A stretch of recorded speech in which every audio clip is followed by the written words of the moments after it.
Bismillahi dengan menyebut nama Allah Ar-Rahmani yang maha pengasih, Ar-Rahimi lagi maha penyayang. Kalimat basmalah ada 4. Bismi Allah Ar-Rahman Ar-Rahim. Jadi ada 4. Bismi 1, Allah 2, Ar-Rahman 3, Ar-Rahim 4. Ini isyarah, petunjuk sebagai pertolongan Allah kepada hamba-hambanya yang muslim untuk menghadapi setan. Setan itu bersumpah untuk mengganggu manusia dari 4 arah, dari depan, dari arah belakang, dari samping kanan, dan dari samping kiri.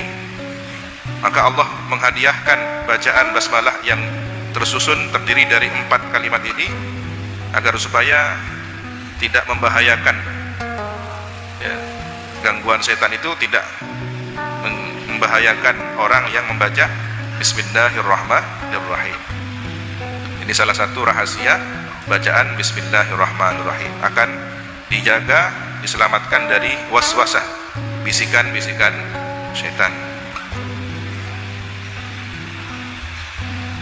Dan petunjuk juga bahwa orang itu biasanya maksiat, berbuat durhaka pada 4 kondisi, ya. Yang pertama, fisirri, sembunyi, berbuat maksiat secara sembunyi, bersembunyi, tidak terlihat orang lain. Yang kedua, ada orang berbuat maksiat fil alaniyati, terang-terangan, melakukan kemaksiatan secara terang-terangan, terlihat oleh orang lain, memamerkan kemaksiatannya.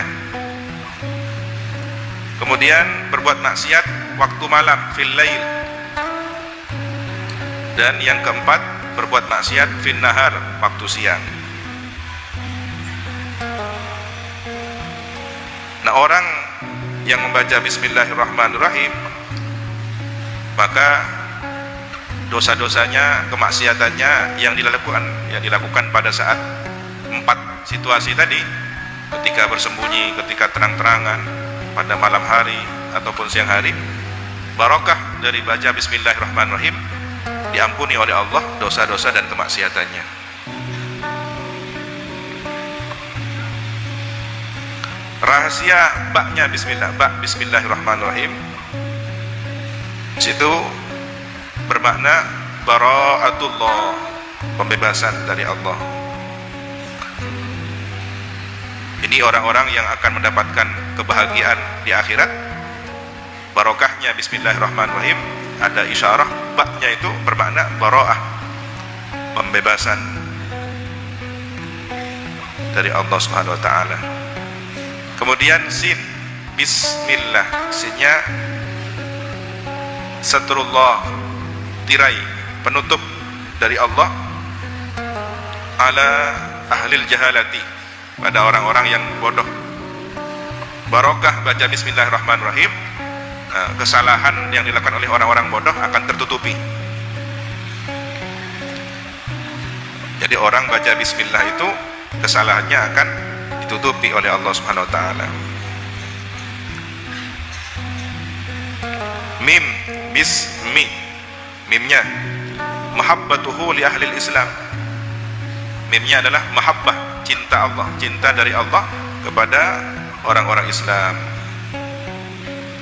Kemudian lafzul jalalah, Allah, ada alif di situ. Alifnya adalah ulfatuhu,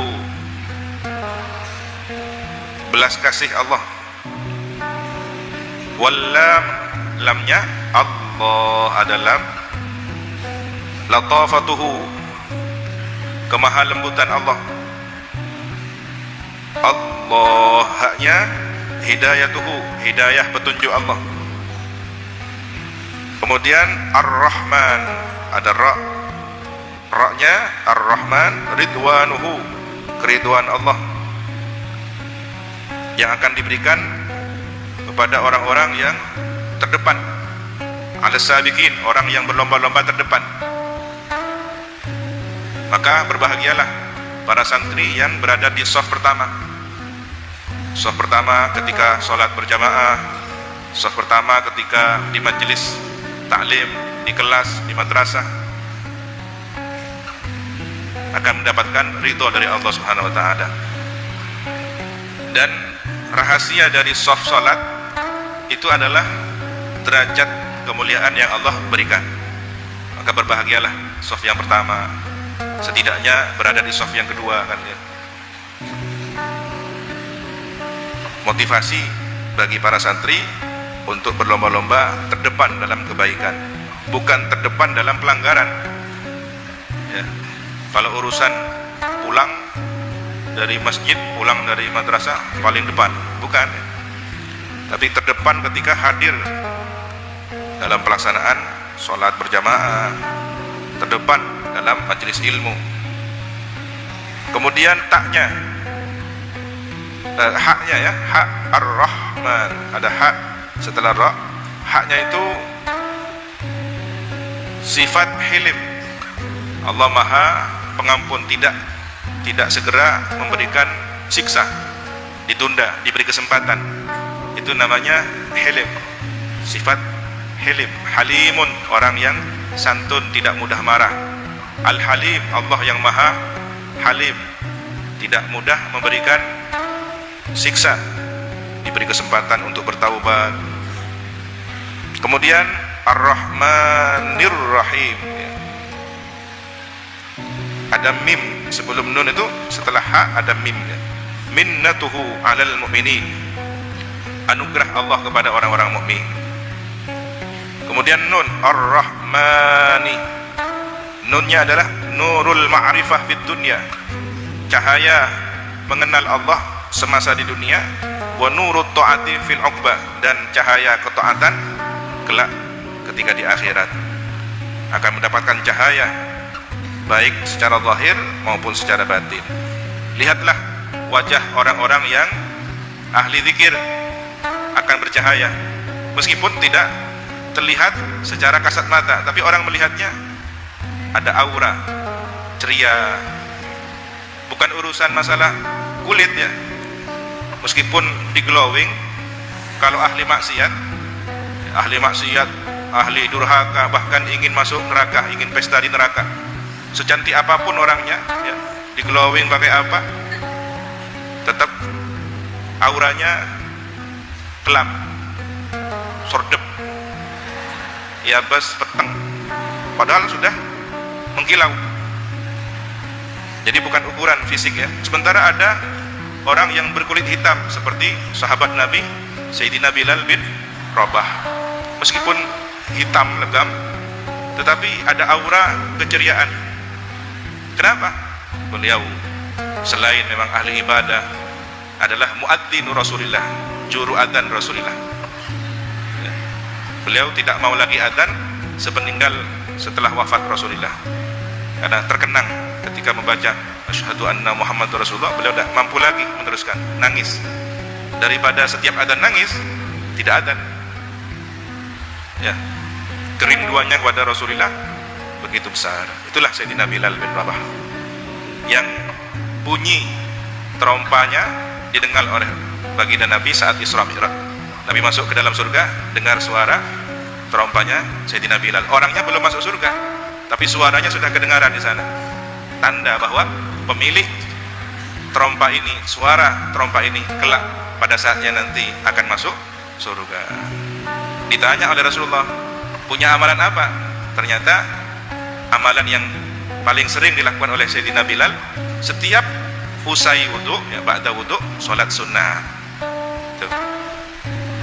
Maka kalau ingin menjadi ahli surga, sudah mendapatkan kabar berita masuk surga padahal masih berada di dunia seperti Sayyidina Bilal, istiqomah setelah sholat, setelah wudu, sholat sunnah 2 rakaat.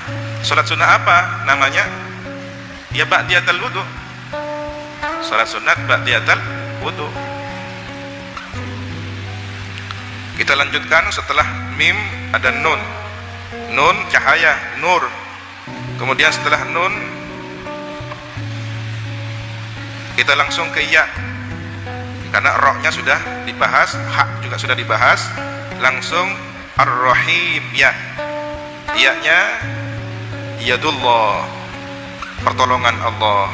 Jadi orang yang baca bismillahirrahmanirrahim akan mendapatkan pembebasan dari Allah, akan ditutupi aibnya oleh Allah, akan dicintai oleh Allah, mendapatkan belas kasih sayang Allah, kelembutan dari Allah, mendapatkan hidayah dari Allah, mendapatkan ridha Allah, dan mendapatkan hilim, tidak segera disiksa tetapi diberi kesempatan untuk bertaubat.